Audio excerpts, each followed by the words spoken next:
Je ne t'offre que la vérité, rien de plus.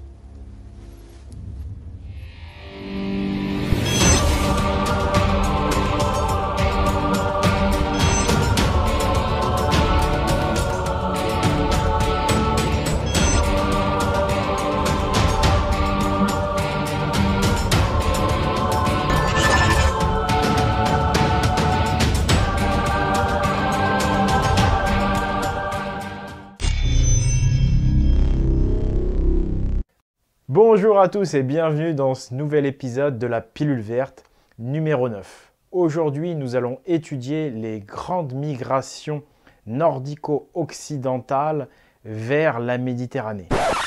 Nous parlons là des ancêtres des Européens de l'époque mégalithique qui vont devoir quitter massivement leurs terres assujetties à de nombreux cataclysmes, de nombreuses catastrophes naturelles, comme d'ailleurs le reste de la planète.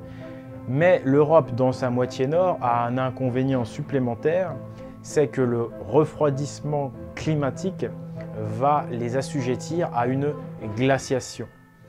Les survivants de ces cataclysmes migrent donc vers la Méditerranée en masse, et la tribu principale de ces Atlantes est la tribu des Philistins, dont l'origine est la Scandinavie.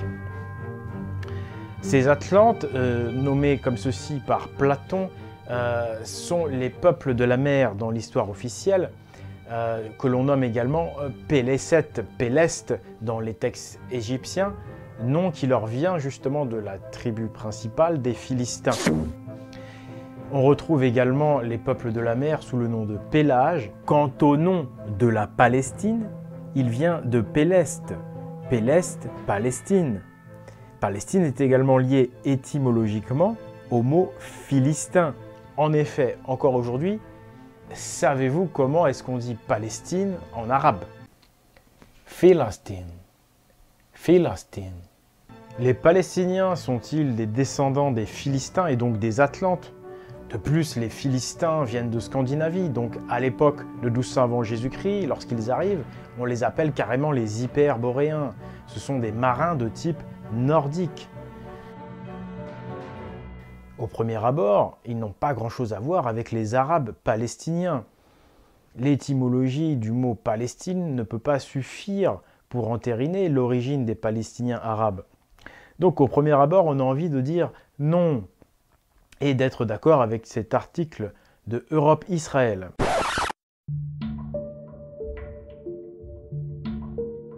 Article intéressant qui nous signale justement que l'on a retrouvé des squelettes des anciens Philistins.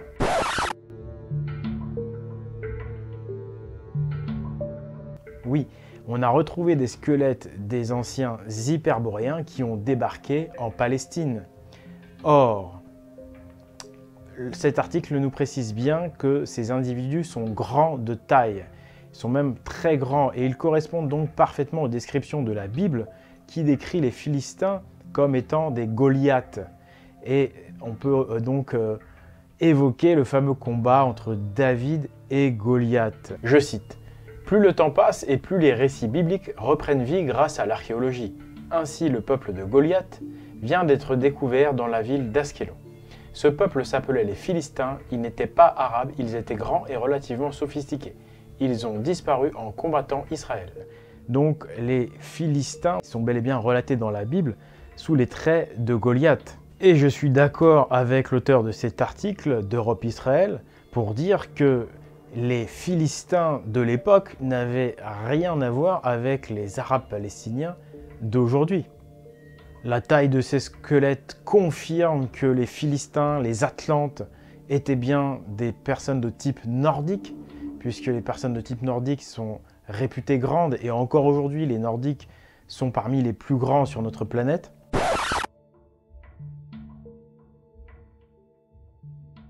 Mais alors où sont donc passés les Hyperboréens philistins ?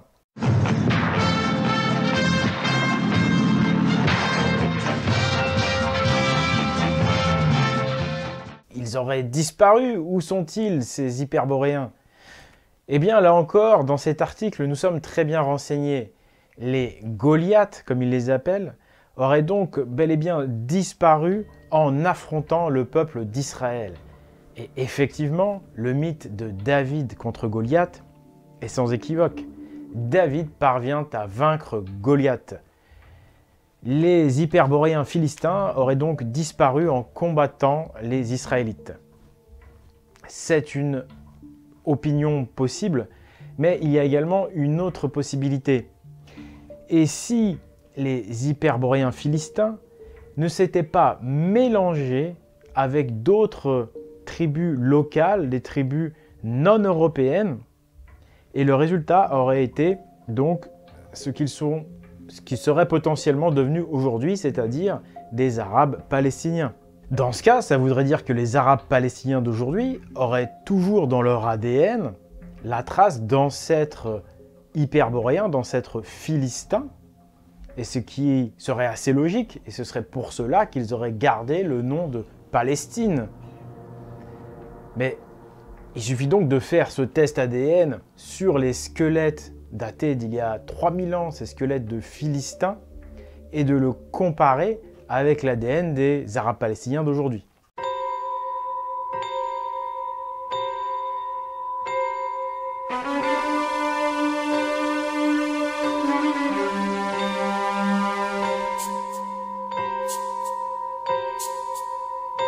Le problème, c'est que bien que cela fasse déjà 3 ans qu'on a retrouvé ces squelettes de Philistins, aujourd'hui, on n'a toujours pas le résultat du test ADN. C'est ballot. Ce n'est pas grave, car la Bible contient de nombreuses informations historiques concernant cette période charnière de notre histoire de 1200 avant Jésus-Christ. Elle nous parle notamment des Philistins et d'une manière plus générale de tous ces peuples venus du nord, ces peuples envahisseurs venus du septentrion chercher refuge au Moyen-Orient. Dans la Bible, les Philistins sont dépeints comme les pires ennemis du peuple d'Israël. C'est logique puisque, du point de vue moyen-oriental, les Philistins sont des envahisseurs, comme tous les peuples venus du septentrion, tous ces peuples atlantes venus de la moitié nord européenne. C'est dans Jérémie que l'on parle le mieux de ces envahisseurs atlantes venus du nord. Et l'Éternel me dit, c'est du septentrion que la calamité se répandra sur tous les habitants du pays. Car voici, je vais appeler tous les peuples des royaumes du septentrion, dit l'Éternel. Ils viendront et placeront chacun leur siège à l'entrée des portes de Jérusalem, contre ses murailles tout alentour, et contre toutes les villes de Juda. Fuyez, enfants de Benjamin, du milieu de Jérusalem. Sonnez de la trompette à Tekoa, élevez un signal à Beth, à Kérem, car on voit venir du septentrion le malheur et un grand désastre. Voici ce que dit l'Éternel. Un peuple vient du pays du septentrion. Une grande nation se met en mouvement depuis les extrémités de la terre. Ils portent l'arc et le javelot. Ils sont cruels, sans miséricorde. Leur voix mugit comme la mer. Ils sont montés sur des chevaux, prêts à combattre comme un seul homme, contre toi, fille de Sion. Parce que le jour arrive où seront détruits tous les Philistins, exterminés tous ceux qui servaient encore d'auxiliaires à Tyr et à Sidon. Car l'Éternel va détruire les Philistins. Voici, un peuple vient du septentrion. Une grande nation et des rois puissants se lèvent des extrémités de la terre. Alors retrouve-t-on des objets de culture atlante, mégalithique, européenne, du cercle de culture nordique, celtique? La réponse est oui, on en retrouve.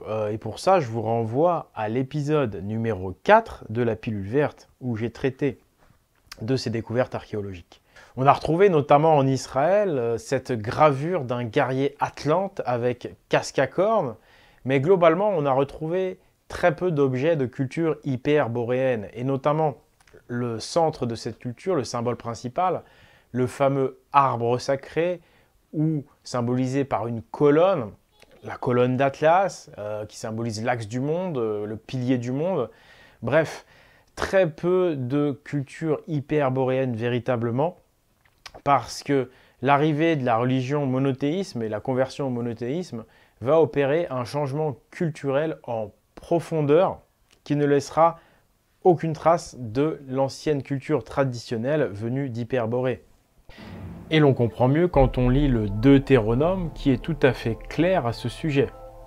Voici au contraire comment vous agirez envers eux. Vous démolirez leurs autels, vous briserez leurs statues, vous abattrez leurs poteaux sacrés, et vous livrerez aux flammes leurs sculptures sacrées. Vous démolirez leurs autels, vous briserez leurs statues, vous livrerez aux flammes leurs poteaux sacrés, vous abattrez les sculptures sacrées de leurs dieux, et vous ferez disparaître leurs noms de ces endroits-là.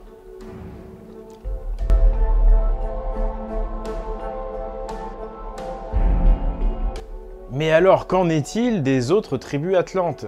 Qu'en est-il des autres territoires de la Méditerranée orientale qui vont être envahis? Nous avions déjà vu au premier épisode que l'Italie allait être envahie par les Ombriens, également par les Étrusques. Nous avions aussi vu que la Grèce de l'époque donc mycénienne allait être envahie par les Doriens, qui tiennent leur nom de la tribu atlante des Doris. D'ailleurs, il faut rappeler que les Mycéniens étaient eux-mêmes des Européens, mais ils ne faisaient pas partie de la Confédération atlante. Ils vont envahir également la Turquie, et puis bien sûr, donc, ils vont envahir la côte orientale de la Méditerranée, de la Syrie à la Palestine, par les tribus suivantes, les Pélestes, donc les Philistins, les Saccars, les Sekelesh, les Dens et les Mesvesh. Excusez-moi pour la prononciation. C'est des noms qui sont rapportés par les textes égyptiens. Donc, il est très probable que la prononciation ait été déformée à la fois par les auteurs égyptiens, mais également par moi-même. Les Atlantes vont également envahir la Crète et la Chypre. Ces tribus avaient d'abord envahi ces territoires-là, pour ensuite fondre sur l'Égypte, se coaliser tous ensemble contre l'Égypte. Car l'Afrique du Nord, elle, semblait déjà sous commandement nordique, et pour cause, ce qu'on appelle la Libye, faisait déjà partie de la Confédération atlante. En effet, à l'ouest de l'Égypte, sous le commandement des Nordiques, les Lébous libyens et les Turchas, les Tyrrhéniens, donc les îles Sicile, Sardaigne, s'avançaient. Donc on avait la tribu des Tyrrhéniens et la tribu dite des Libyens qui, elles, allaient attaquer l'Égypte par l'ouest. Alors le nom de Libyen est un terme générique qui fut utilisé pour la première fois par le pharaon Mérenptah. Auparavant, les habitants à peau blanche à l'ouest de l'Égypte sont toujours nommés Tamahu ou Téméhu.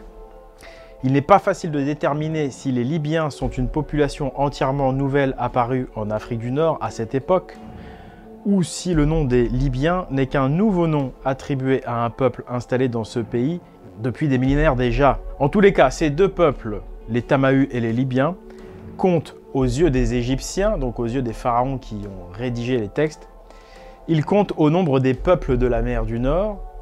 Tous deux sont représentés comme ayant la peau blanche. Concernant les anciennes populations d'Afrique du Nord, les Berbères, eh bien, le meilleur, je pense, dans ce domaine, c'est Bernard Lugan. Donc on va écouter Bernard Lugan. Sur les études génétiques, je n'entre pas dans le détail, de la population égyptienne d'aujourd'hui. Et un système d'analyse sur les haplotypes, qui est très savant, très savant, il faut être vraiment spécialiste pour s'y retrouver, montre que le fond ancien de la population de l'ancienne Égypte était berbère. C'est tout à fait extraordinaire. Et les analyses génétiques montrent que plus on va vers le sud, et moins il est berbère, et plus il est nubien, et plus on va vers le nord, et plus il est berbère, ce qui est évident. On savait depuis, ce que l'on voyait depuis toujours, l'Égypte était un pays blanc, la Nubie était un pays noir. Et les thèses afrocentristes de Cheikh Anta Diop et de Martin Bernal sont pulvérisées par la génétique. Toutes les critiques historiques que nous faisions sont confirmées là par la génétique. C'est une révolution dans l'histoire. Je dis bien, c'est un séisme dans l'histoire de l'Afrique. C'est un séisme. Pourquoi ? Parce que nous avons là, par les études génétiques, la preuve, premièrement, que les anciens Égyptiens étaient des Blancs, mais plus important, qu'ils étaient berbères. Parmi les haplotypes principaux que l'on retrouve dans la population égyptienne et qui permettent de dire que le fond est ancien, appartenait à telle ou telle population, le fond éthiopien est beaucoup plus important que le fonds noir africain. Le fonds noir africain ne se retrouve quasiment pas. Ce qui fait alors qu'il va se retrouver à 95% en République centrafricaine ou au Zaïre. Donc toutes les hypothèses de Cheikh Anta Diop, toutes les hypothèses, tout le délire afrocentriste, sur lesquels repose l'histoire officielle de l'UNESCO, sur lesquels repose le congrès de Durban, sur lesquels repose la culpabilisation de l'Europe, tout est faux. Tout est réduit à néant par la génétique. C'est extraordinaire. C'est une véritable révolution. Tout ce qui a été écrit en histoire africaine jusqu'à la publication de Lucotte du mois de juin dernier est à mettre au panier concernant les origines des populations actuelles de l'Afrique. C'est fondamental. La vallée du Nil est repeuplée comment? Elle est repeuplée par le Sahara, au nord par les Berbères et au sud par les pasteurs noirs sahariens. Et dès le début, le tropique du Cancer, à peu près fait la limite ethno-raciale. Et vous reportez cette limite sur la carte de l'Afrique, et vous avez la limite des peuplements blancs et des peuplements non blancs dans la vallée du Nil. Et ceci est fondamental. Ouais. Alors, mythe d'un peuple. Alors, c'est deuxièmement le mythe de l'arabité. Si tu veux, c'est du Cheikh Anta Diop, là. Hein. Bon, on postule que l'Algérie est arabe. Oui. Mais elle n'est pas arabe, l'Algérie, elle est berbère. Ce qui fait qu'aujourd'hui, en Algérie, tu as les 3/4 de la population qui pensent être arabes, alors ce sont des berbères. Alors c'est très simple, il suffit de faire des études génétiques. Hein. Parce que maintenant, on a très bien quel est l'haplotype, l'allèle des berbères. Tu fais une analyse génétique et tu vas dire, moi je suis berbère ou je suis arabe. Si tu proposes ça en Algérie, tu te fais couper le cou. Hein, parce que tu démontres que l'Algérie n'est pas arabe et qu'elle est berbère. Bon. Alors Bernard Lugan, c'est un historien spécialiste de l'Afrique qui a été maître de conférence à l'Université de Lyon. C'est vraiment une pointure, c'est le meilleur connaisseur de l'Afrique, mais surtout c'est un personnage intègre, un libre penseur, qui ne se laisse pas influencer par la doxa et la politisation de l'histoire. Donc je vous conseille vraiment vivement ces ouvrages, ces livres. Pour les retrouver, c'est facile, vous allez sur Google, tapez Bernard Lugan et vous allez tomber sur son blog. L'Afrique du Nord semblait donc bel et bien peuplée par des populations blanches. L'Afrique du Nord était membre de la Confédération Atlante et c'est pourquoi ils se sont tout naturellement alliés avec les Atlantes du Nord pour attaquer l'Égypte. Mais il y avait également d'autres colonies atlantes européennes en Méditerranée non européenne. Prenons par exemple Tyr. Donc Tyr, c'est une ville qui existe encore aujourd'hui, hein, qui est au sud Liban.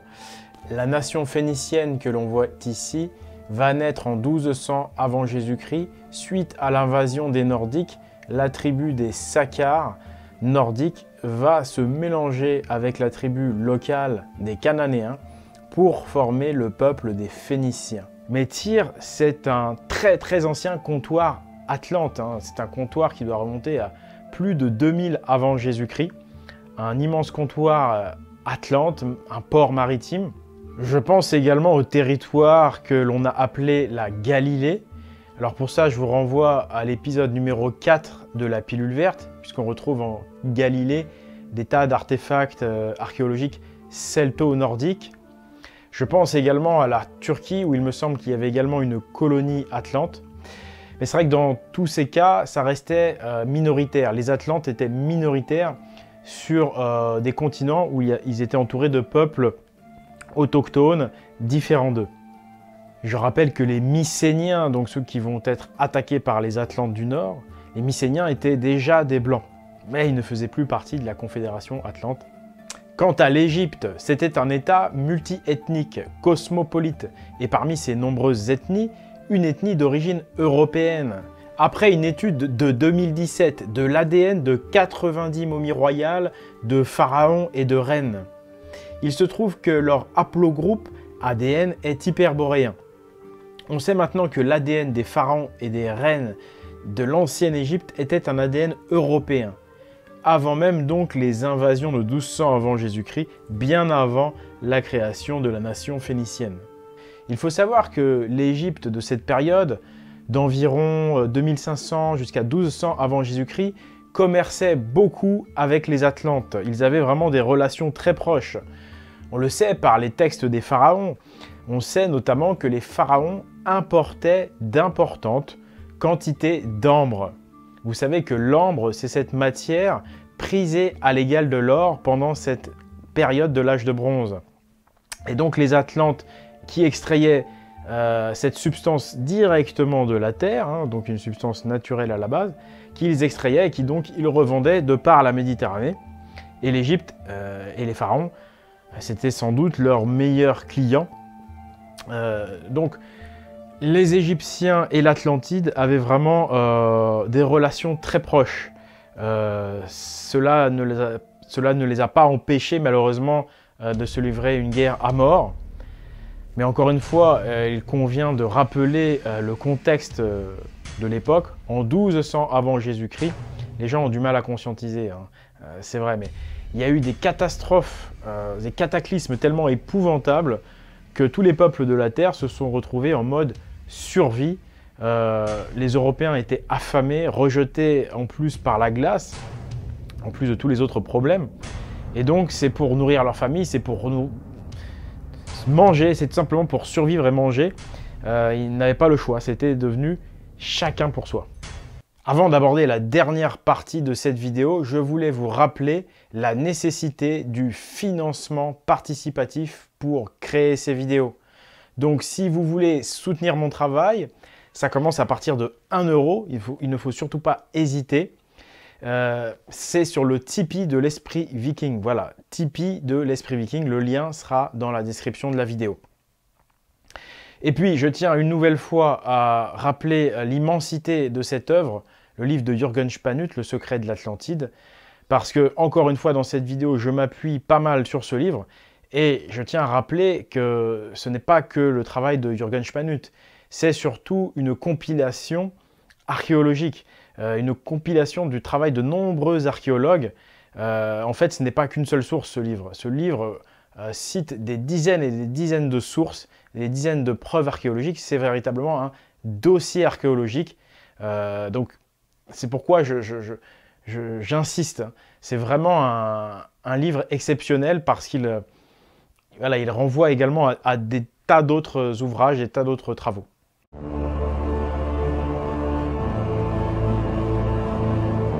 Les grandes migrations européennes vers la Méditerranée orientale de 1200 avant Jésus-Christ sont les plus grandes migrations qu'il y ait eu dans l'histoire connue de l'humanité. On dépeint souvent ces invasions atlantes, comme on les appelle, comme des événements très violents. Mais tout ceci est à relativiser. On oublie systématiquement d'appuyer sur l'importance et la violence des cataclysmes de 1200 avant Jésus-Christ. Leur violence et leur durée. Il faut savoir qu'ils se sont étendus sur une durée de 80 ans, ces cataclysmes. Et sur cette période cataclysmique au cours de laquelle il y aura de nombreuses guerres, seulement 1%, j'ai bien dit seulement 1% de la population mondiale va survivre. Et il faut ajouter à cela que les Atlantes, eux, ont un inconvénient supplémentaire par rapport aux populations méditerranéennes, c'est que le refroidissement climatique les touchera beaucoup plus que les autres, puisque ça va les plonger dans une époque glaciaire. Les Atlantes n'avaient donc, plus que n'importe quel autre peuple, pas de choix.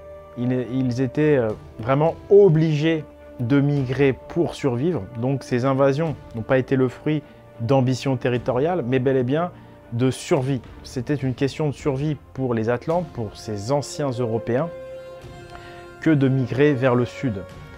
Par conséquent, ça permet donc de relativiser ces affrontements et de comprendre pourquoi ils ont pu attaquer des pays avec lesquels ils avaient tissé de très bonnes relations, comme l'Égypte ou comme la Grèce mycénienne. C'était vraiment une question de survie et donc chaque tribu se défendait comme elle le pouvait. Lorsque les Atlantes débarquent en Méditerranée orientale, ils n'arrivent pas en terre inconnue. Ils connaissent déjà les lieux. Ils vont envahir massivement le Moyen-Orient. La tribu principale des Atlantes, les Philistins, ces Nordiques hyperboréens, vont laisser leur nom à la Palestine. Mais comment se fait-il alors qu'on n'a aucune trace de Nordiques au Moyen-Orient ou dans cette zone de Méditerranée, que ce soit de l'Afrique du Nord à la Grèce? Eh bien, d'après les tests génétiques, ce serait parce que ces populations dites nordiques se sont mélangées avec les populations locales. Et ça, c'est la première chose. Mais ensuite, comment se fait-il qu'on ne se rappelle donc même pas qu'une nation, par exemple, comme la Palestine, tient son nom des Philistins, c'est nordique? Eh bien, tout simplement parce que la culture hyperboréenne a été complètement oubliée. La culture celto-nordique a été totalement oubliée par ces populations. Et cela est vraisemblablement dû à la conversion aux religions monothéistes, qui, comme on l'a vu, sont des religions qui emmènent avec elles également une nouvelle culture qui remplace la plus ancienne. J'espère que cet épisode vous aura plu. N'oubliez pas, auquel cas, de mettre un petit pouce, de partager la vidéo, de laisser un commentaire. N'oubliez pas également l'existence du site internet pagans.eu, un site plein d'articles très intéressants sur la culture ancienne. Voilà, donc merci d'avoir suivi la Pilule Verte épisode 9. C'était Oleg de Normandie pour vous servir à la revoyure.